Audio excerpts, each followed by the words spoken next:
Hey guys, I'm going to be doing what is called coffee one take. And grab yourself a cup of coffee. And this is where I'm going to not do any edits whatsoever. And I'm going to go through the contents of these amazing box sets. I've already done a video on the grand opening of this box set, so I'm not going to do that today. So go on back and take a look, and I'll put a link right below on to where that video is. Check it out, it's pretty amazing. These two I got for Christmas, and this one I've had for a while, but I just never opened it. We'll set that one for last. I think what we're going to start off with, we'll do them in chronological order. This is the Dress to Kill box set. Look at the shiny silver on that. It's pretty cool. This is the album that contains Rock and Roll All Nite for all you guys who haven't been following Kiss all these years, which why wouldn't you be? Anyways. So that was their big song that was on this album.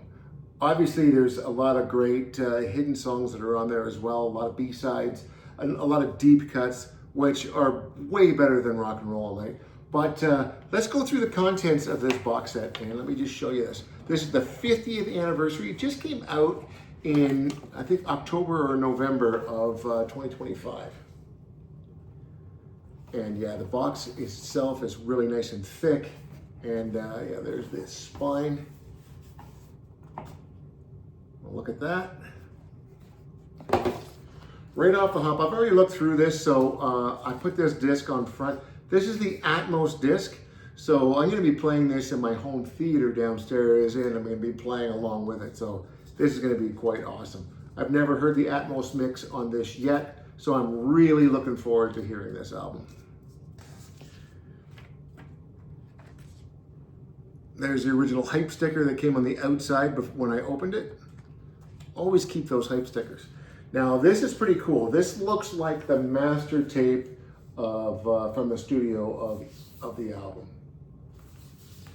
Destroyer had this same type of look for their box, or for their book I should say.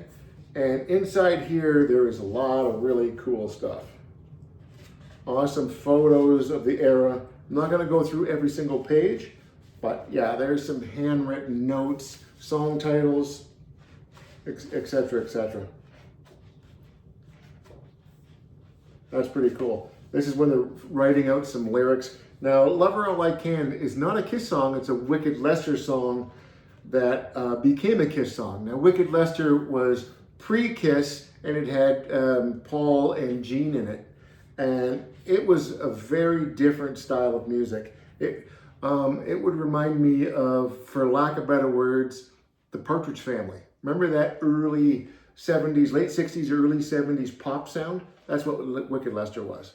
And that's why Gene and Paul wound up leaving that band to form Kiss, because they wanted to create the ultimate rock and roll band of all time. I just want you to look at the tie that Gene Simmons is wearing in that picture. Why do I want you to look at that? That is one of the items that comes in this box set. This is the tie that Gene wore on the cover. Not the tie, but it's a reproduction of that tie, which is pretty cool. Now we've got some pins. Gene rocks, Peter rocks, Paul rocks, Ace rocks, and they're lenticular, so that's pretty cool, eh? Now we've got a folder of all kinds of goodies, and let's go through them. Here is a reproduction ticket stub, a nice sticker,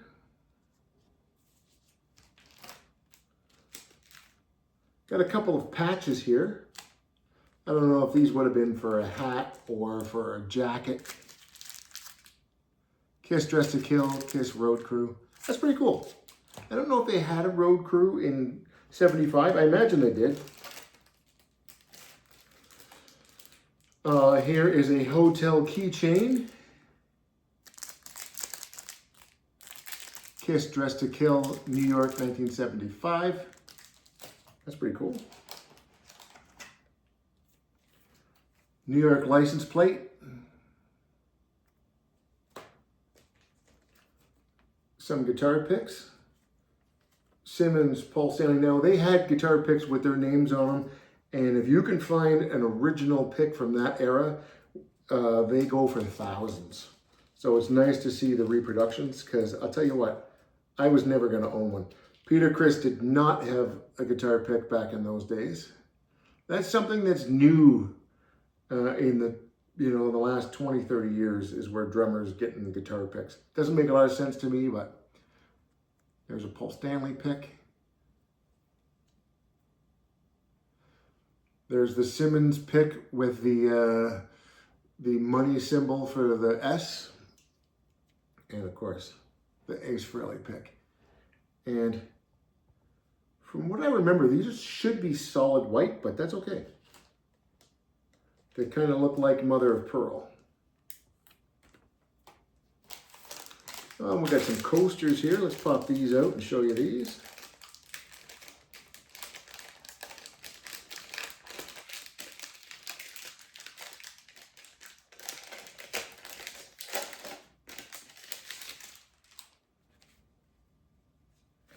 So it's the album cover on one side, and then you got these pins that were on the other side. So it's a reproduction of the pins that came out. Ace Frehley is Dressed to Kill.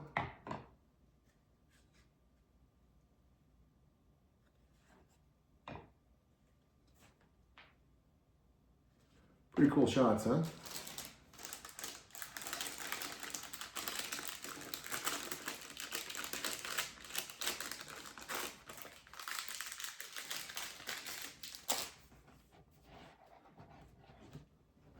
The one thing that I'm not going to show you is the shirts that these came with, because they're downstairs. There is a reproduction of a Backstage Pass, Kiss and the James Gang,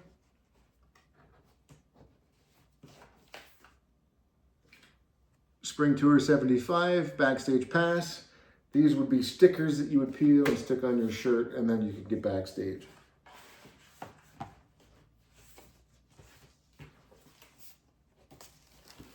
We've got an iron-on patch, which that's pretty awesome. And that's the New York skyline behind it.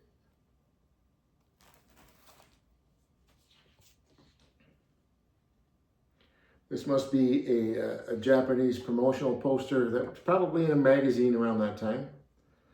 Because I think, from what I remember, Dressed to Kill was the first album by Kiss released in Japan. They didn't get Hotter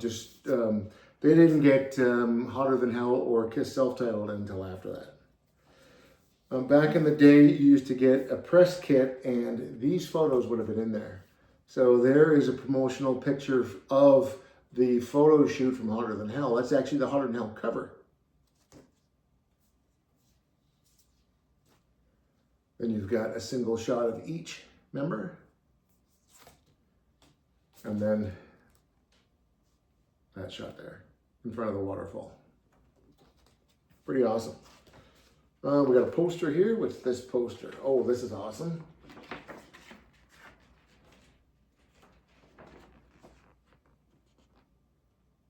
There's another picture of Gene with that tie.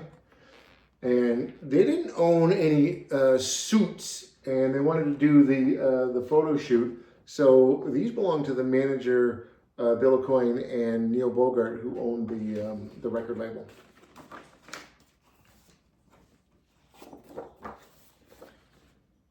There's some review write-outs. I haven't read any of this yet, so definitely got to get in here and look at all this stuff. Okay, we got another poster. Oh, this is pretty cool.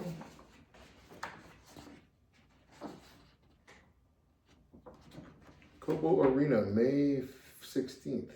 1975. So my first Kiss concert was in 1976 at the Cobo Arena. So obviously it was the following year. Check this out. They would have given this to record stores, and record stores would have hung this up. You get an original one of these, big money. So it's nice to finally have a reproduction of it at least. And then of course, here's some labels. Would that be for the 8-track, I would imagine, or the cassette? Yeah, it looks like the cassette.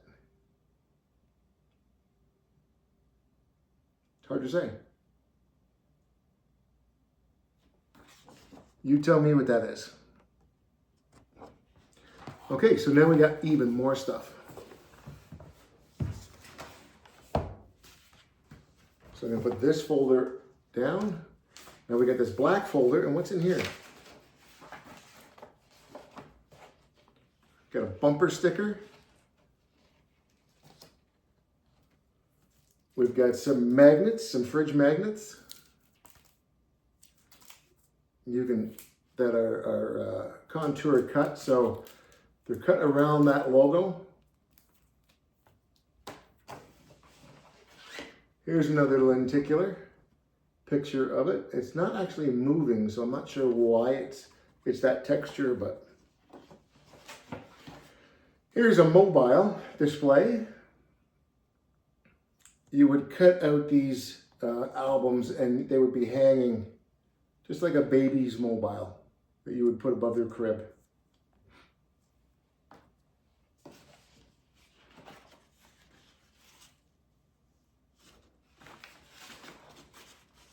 Like a little newspaper.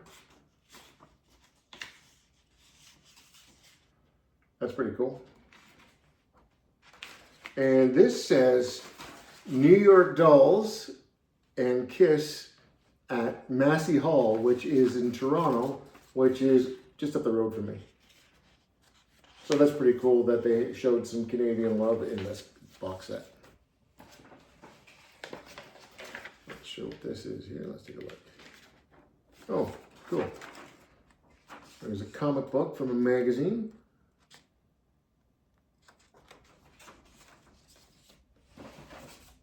And then we've got some single photos.